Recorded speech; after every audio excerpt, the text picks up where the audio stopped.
pampahapi ng sikmura ang usapan, saan man sa higit 7,000 isla na bumubuo sa bayan ni Juan, may matitikmang masarap na kultura at di nakakasawang tradisyon.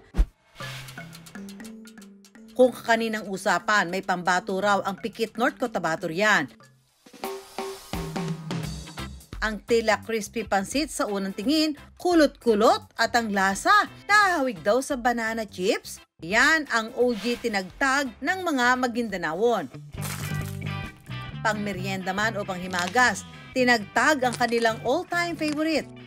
Traditional sa aming mga bangsamoro na ito ay aming nakasanayan ng panahon pa ng aming ninuno.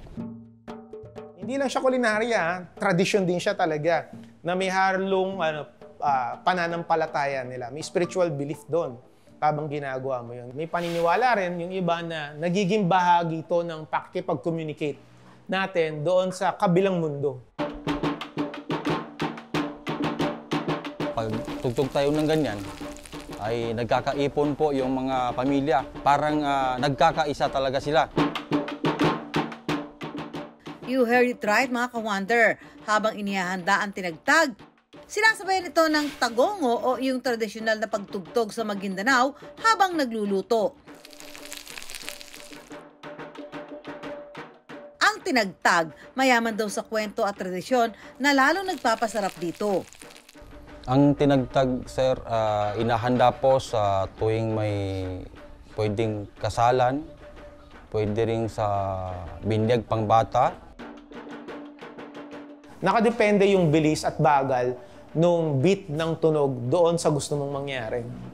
For example, kapag mabilis yung tunog niya, parang pinapupurihan mo yung sinasampalatayanan mo. Kapag mabagal naman yung tunog, solemn naman, parang nagsusumamo ka. Meron kang gustong hilingin doon sa pinaniniwalaan mong Panginoon mo or Diyos mo. Maswerte tayong makikita ang sinaunang paraan ng pagluluto ng tinagtag with matching tagongo. Mayroon po tayong dapat na buong niyog, no? Aalisin po natin yung laman, lilinisin at lalagyan po ng kahoy.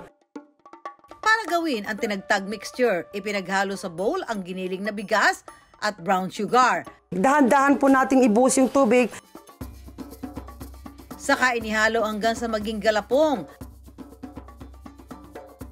Yes, mga ka-wonder, dito naman po tayo ngayon sa double na tinagtag. Tinatawag na double po kasi dalawang pangulayan po yung ginagamit natin. Ito yung kadalasan ginagamit natin sa okasyon po ng tradisyonal ng Maguindanaon.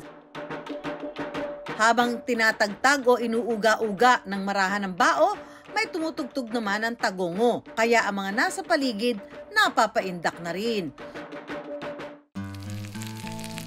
Pagkaraan ng ilang sandali, luto na ang tinagtag.